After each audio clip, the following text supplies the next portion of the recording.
خبر پاکستانی ملیشو د کورنر پر ناړي ولسوالۍ یو څلوېښت راکټونه وشتلي. نور حال را سره په ویډیو کې وګورئ او ډیوه کلیک چینل در سره سبسکرایب کړئ. په سلامونو مخارکلی کوم یو ځای سرچینه له هر سورس باندې ویل چې پاکستانی ملیشو له تیر شپې راهیسته د کورنر پر ناړي ولسوالۍ راکټ بریدونه کړي دي. سرچینې ویل چې دا راکټونه د ناړۍ په شاسمیر او شینګړو سیمو کې لګیدل چې یو شپږ کلنه ماشومه پکې ټپي شوې ده.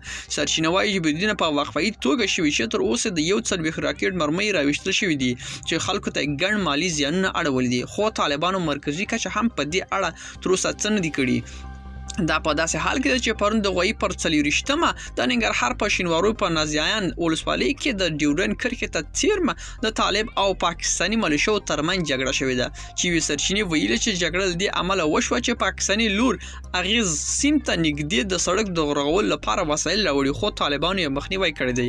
سرچینې وایي چې دواړو غاړو پر یو بل ډزې کړي دي، خو وروسته د خبرو د لارې مسله هواره شوې او کار درېدلی دی.